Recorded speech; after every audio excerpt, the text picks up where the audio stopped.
Good morning dear students, very good morning.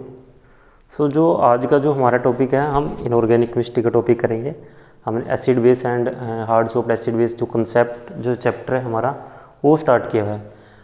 उसमें हमने oxo acids हो गए, हाइड्रो एसिड्स हो गए, उसी की जो एसिडिक स्ट्रेंथ थी उसके बारे में हमने डिस्कशन कर लिया है। सो जो हमारा नेक्स्ट टॉपिक है उसमें हम डिस्कस करेंगे acidic strength of hydrated cations. So next topic is acid strength of hydrated cations. Acid strength of hydrated cation. अगर मैं हाइड्रेशन एनर्जी की बात करूं, हाइड्रेशन एनर्जी क्या होती है? Hydration energy it the heat change. Hydration energy generally हमारे पास exothermic reaction होती है, एक्सोथर्मिक रिएक्शन होती है। और उसमें हमारे पास होता क्या है कि जो भी हमारे पास कैटायन मॉलिक्यूल होता है उसके अराउंड वाटर मॉलिक्यूल्स आ जाते हैं, उसको हम बोलते हैं हाइड्रेशन। मीन्स उसका वाटर मॉलिक्यूल वहाँ पे आके ऐड हो जाते हैं। सो हाइड्रेशन हम बात कर रहे हैं हाइड्रेटेड कैटायंस की। So hydration energy is the heat change accompanied या during the formation of 1 mole of hydrated cation. कि जब उस टाइम कितनी हीट चेंज होती है जब 1 मोल जो हमारे पास कैटायन है उसका जब हाइड्रेशन होता है, formation of 1 mole of specific hydrate. हम कह सकते हैं कि जब 1 मोल हाइड्रेट बनते हैं उस टाइम कितनी हीट वहाँ पे चेंज होती है। कुछ स्टैंडर्ड वैल्यू है, जैसे अगर मैं बात करूँ हाइड्रेशन एनर्जी की, barium hydroxide, copper hydroxide and aluminium hydroxide. ये तो मेरे पास 3 मॉलिक्यूल हैं। जैसे अगर मैं बात करूँ बेरियम हाइड्रोक्साइड के लिए,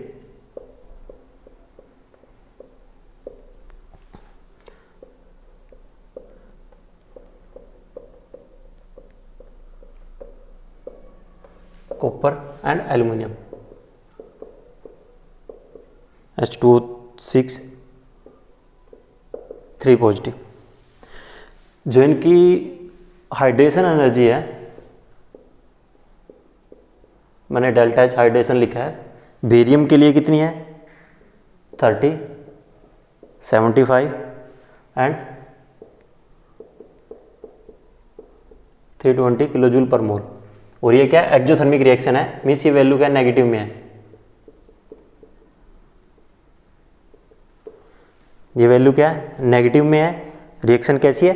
एक्सोथर्मिक रिएक्शन है। मीन्स जो हीट वहाँ पे क्या हो रही है? हीट रिलीज हो रही है। हीट ऑफ हाइड्रेशन की हम बात कर रहे हैं, हाइड्रेशन एनर्जी की बात कर रहे हैं। हाइड्रेशन एनर्जी क्या है? Hydration energy heat change accompanied by formation of 1 mole of specific hydrate. जब 1 मोल स्पेसिफिक हाइड्रेट बनते हैं तो उस टाइम कितनी एनर्जी वहाँ पे चेंज होती है, उसको हम बोलते हैं हाइड्रेशन एनर्जी। हमने एसिडिक स्ट्रेंथ पढ़ना है, सो हम हाइड्रेशन एनर्जी को एसिडिक स्ट्रेंथ के साथ कोरिलेट करेंगे। जो एसिडिक स्ट्रेंथ का जो वेरिएशन की बात करेंगे हम उसको एसोसिएट करेंगे एसिडिटी के साथ, क्योंकि हाइड्रेशन हमने क्या स्टडी करना है? एसिडिक स्ट्रेंथ हमने स्टडी करना है। और हम हाइड्रेटेड कैटायन की बात कर रहे हैं तो उसकी हाइड्रेशन एनर्जी को उसके साथ कोरिलेट करेंगे। अब इनमें अगर मैं साइज की बात करूँ, सबसे ज़्यादा साइज किसका है? एल्युमिनियम का, क्योंकि लेफ्ट टू राइट तो साइज डिक्रीज होता है। एल्युमिनियम के बाद किसका है? Copper and then barium 2 positive, aluminium 3 positive. ये क्या है? साइज का ऑर्डर है। साइज का ऑर्डर क्या है? बेरियम का साइज, एल्युमिनियम का साइज क्या सबसे ज़्यादा है, उसके बाद कॉपर, देन बेरियम।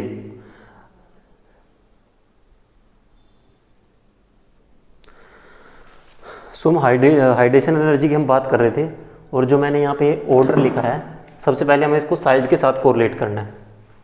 अगर मैं साइज की बात करता हूँ, साइज में हमें पता है कि जितना ज़्यादा किसी मॉलिक्यूल के ऊपर चार्ज रहेगा, जैसे एल्युमिनियम +3 के ऊपर चार्ज क्या है? सबसे ज़्यादा है, तो उसका साइज क्या होगा? सबसे कम होगा। साइज का ऑर्डर क्या होगा? Al3 पॉजिटिव का सबसे स्मॉल साइज रहेगा, उसके बाद क्या रहेगा? Copper and then barium 2 positive. Size के ऑर्डर की मैं बात करूं, इसका साइज क्या है? सबसे ज़्यादा लार्ज है, और ये क्या सबसे ज़्यादा सबसे स्मॉल है। और हाइड्रेशन एनर्जी की अगर मैं बात करूँ, हाइड्रेशन की स्मॉलर साइज लार्ज हाइड्रेशन। इसमें क्योंकि मॉलिक्यूल का जितना साइज स्मॉल रहेगा, जो वाटर मॉलिक्यूल होंगे उसको उतने ही स्ट्रॉन्गली अपनी तरफ अट्रैक्ट करेंगे। और अगर मॉलिक्यूल का साइज कम है तो उसकी जो चार्ज टू साइज रेशो है वो क्या ज़्यादा है, मीन्स उसका चार्ज टू, जितना ज़्यादा मॉलिक्यूल पे चार्ज रहेगा वो दूसरे मॉलिक्यूल को उतना ही स्ट्रॉन्गली अपनी तरफ अट्रैक्ट करेगा। इनके पे तो सब पे क्या पॉजिटिव चार्ज है, मीन्स ये जो नेगेटिवली चार्ज हमारे पास ऑक्सीजन के पास अनसेट पेयर ऑफ इलेक्ट्रॉन है उसको स्ट्रॉन्गली अपनी तरफ अट्रैक्ट करेगा। एक चीज़ का आप ध्यान रखना, small size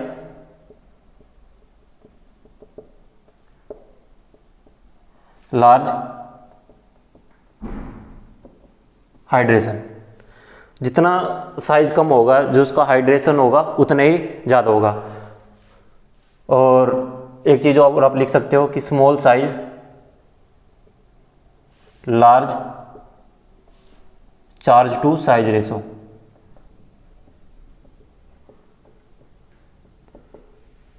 large charge to size ratio, क्योंकि उस पर जितना कम उसका साइज कम होगा जो उस पर चार्ज डेंसिटी होगी वो ज़्यादा होगी, इसलिए मैंने लिखा large charge to size ratio.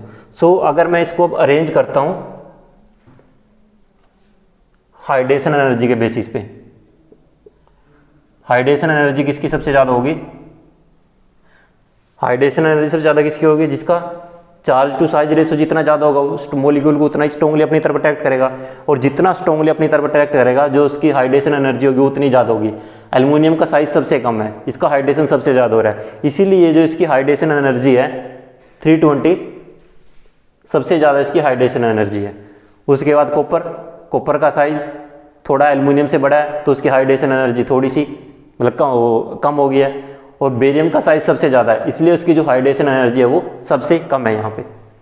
So hydration energy की अगर मैं बात करूँ, सबसे ज़्यादा हाइड्रेशन एनर्जी होगी यहाँ पे किसकी, एल्युमिनियम की, Al3 positive, then Cu2 positive, Ba2 positive.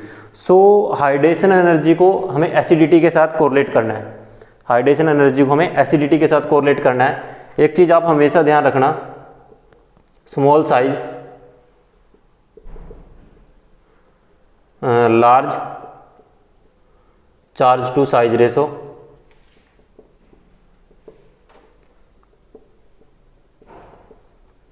Large hydration energy,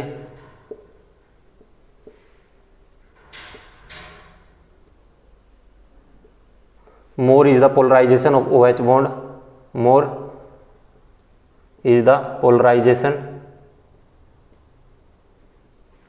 of OH bond, so acidity is higher। अब इसको समझो, मॉलिक्यूल में पोलराइजेशन सबसे ज़्यादा कब होगा, स्मॉल साइज होगा, एल्युमिनियम का साइज सबसे स्मॉल है, large charge to size ratio होगी, उसकी हाइड्रेशन एनर्जी ज़्यादा होगी। जितनी ज़्यादा हाइड्रेशन एनर्जी होगी उस केस में क्या होगा कि जो H2O मॉलिक्यूल है उसमें से H पॉजिटिव उतना इजीली रिलीज होगा। हम क्या कर रहे हैं, एसिडिक स्ट्रेंथ को डिस्कस कर रहे हैं। एसिडिक स्ट्रेंथ मीन्स जितना इजीली H पॉजिटिव रिलीज होगा, जितना इजीली H पॉजिटिव रिलीज होगा तो उसकी हाइड्रेशन एनर्जी क्या होगी, जितना इजीली H पॉजिटिव रिलीज होगा या जिस मॉलिक्यूल की हाइड्रेशन एनर्जी सबसे ज़्यादा होगी वो उतना इजीली H पॉजिटिव को रिलीज करेगा, और जितना इजीली H पॉजिटिव वहाँ पे रिलीज होगा उसकी जो एसिडिक स्ट्रेंथ क्या होगी उतनी ज़्यादा होगी। एसिडिटी की हम बात कर रहे हैं, मीन्स हमारे जो मीडियम है मीडियम में जितने ज़्यादा हाइड्रोनियम आयन होंगे या H पॉजिटिव की कंसंट्रेशन होगी। So more is the polarization of OH bond, OH bond का जितना ज़्यादा पोलराइजेशन होगा जो O और हाइड्रोजन है वो उतना इजीली ब्रेक होगा और वहाँ से H पॉजिटिव उतना इजीली रिलीज होगा। सो एसिडिटी इज हायर, सो उसकी एसिडिटी क्या होगी, सबसे ज़्यादा होगी। सो आपको एक चीज़ ध्यान रखनी है, small size large charge to size ratio, large hydration energy, higher is the acidity of that particular molecule. कोई भी मॉलिक्यूल होगा उसकी एसिडिटी क्या होगी, उतनी ही वहाँ पे ज़्यादा होगी जितना कम उसका साइज होगा। एक बार मैं आपको ये दिखा देता हूँ कि एसिडिटी को मैं एसिडिटी की बात कर रहा हूँ। जैसे मेरे पास क्या है, Fe3 पॉजिटिव है, इसकी मैंने हाइड्रेशन की 6 वाटर मॉलिक्यूल FeH2O 6 3 पॉजिटिव, ये क्या हो गया, इसके यहाँ पे हाइड्रेशन हो गया। हाइड्रेशन के बाद मुझे एसिडिटी चेक करनी है कि इसकी जो हाइड्रेटेड कैटायन है मेरे पास Fe3 पॉजिटिव उसकी एसिडिटी कितनी है। जो मेरे पास ये हाइड्रेशन है या हाइड्रेटेड कैटायन है, मैं इसको यहाँ पे हाइड्रेटेड कैटायन मेंशन कर देता हूँ। मुझे इसकी एसिडिटी चेक करनी है। एसिडिटी मीन्स ये कितना इजीली H पॉजिटिव को रिलीज करेगा। उसके लिए मुझे इसका क्या करना पड़ेगा, हाइड्रोलिसिस करना पड़ेगा। हाइड्रोलिसिस में क्या होगा, Fe H2O5 OH 2 positive plus H positive. जितना इजीली ये H पॉजिटिव रिलीज होगा उतनी ज़्यादा उसकी एसिडिटी होगी। और वो किस पे डिपेंड करेगा, साइज पे। Smaller is the size, larger is the charge to size ratio, larger hydration energy, more is the polarization of OH bond. क्योंकि जहाँ पे वाटर है, वाटर में जब OH बॉन्ड पोलराइज होगा तो वो H पॉजिटिव रिलीज करेगा और वहाँ पे OH रह जाएगा, तो उसकी एसिडिटी क्या होगी, उतनी ही वहाँ पे ज़्यादा होगी। सो आई थिंक आपको ये समझ में आ गया। आपको सिर्फ एक बेसिक सा कंसेप्ट याद रखना, जितना कम साइज होगा उसका उतनी ज़्यादा हाइड्रेशन होगा। जितना ज़्यादा हाइड्रेशन होगा, एक्सटेंट ऑफ जो हाइड्रेशन जितना ज़्यादा रहेगा उसकी हाइड्रेशन एनर्जी उतनी ज़्यादा रहेगी।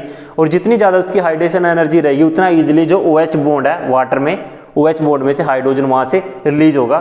कुछ हमारे पास हाइड्रेटेड कैटायन का ऑर्डर दिया गया है बुक में। और एक चीज़ आपको, आप चार्ज से भी इसको कंसीडर कर सकते हो। मॉलिक्यूल पे पॉजिटिव में चार्ज जितना ज़्यादा बढ़ेगा, मॉलिक्यूल पे पॉजिटिव में जितना ज़्यादा चार्ज बढ़ेगा उतना ही ईजिली वो क्या होगा, उसका हाइड्रेशन होगा। और जितना ज़्यादा उसका हाइड्रेशन होगा उतनी ज़्यादा उसकी हाइड्रेशन एनर्जी होगी। जैसे उसकी हाइड्रेशन एनर्जी बढ़ेगी तो उसका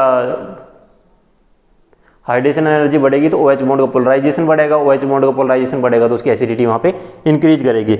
एक ऑर्डर दिया गया FeH2O6 3 पॉजिटिव। ये सभी साइज के बेसिस पे इनको एसिडिटी का ऑर्डर है, साइज के बेसिस पे इनको कोरिलेट किया गया है। Iron, then vanadium, chromium, after that scandium, scandium के बाद आता है एल्युमिनियम,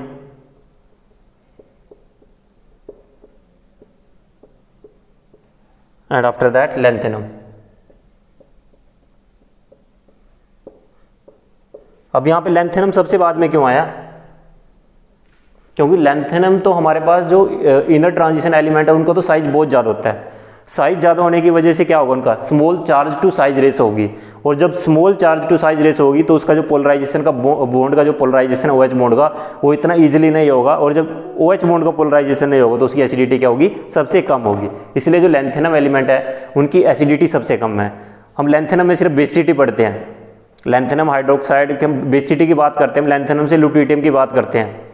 जो मैंने आपको सेकेंड सेमेस्टर में लैंथेनोइड सेकंड सेमेस्टर नहीं, फोर्थ सेमेस्टर में मैंने आपको लैंथेनोइड एलिमेंट जो पढ़ाया था, लैंथेनोइड चैप्टर जो मैंने पढ़ा था, वहाँ पे हम बेसिसिटी की बात करते हैं क्योंकि इनकी एसिडिटी बहुत कम है।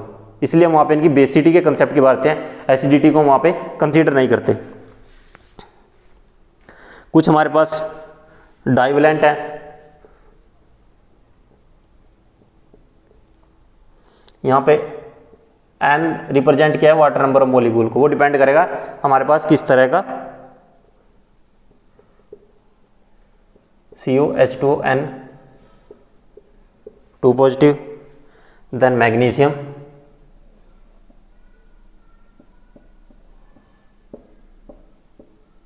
मैग्नीशियम के बाद आता है कैल्शियम एंड बेरियम।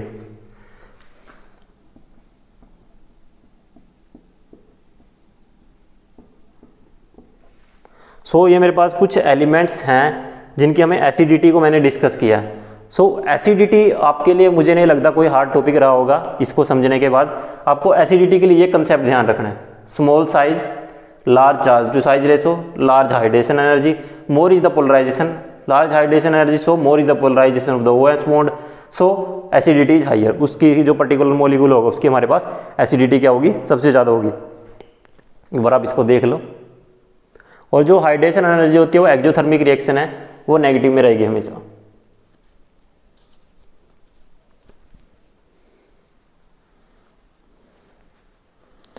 सो इसके बाद हम नेक्स्ट टॉपिक की तरफ, नेक्स्ट टॉपिक को हम डिस्कस करेंगे नेक्स्ट वीडियो लेक्चर में। Thank you for watching the video.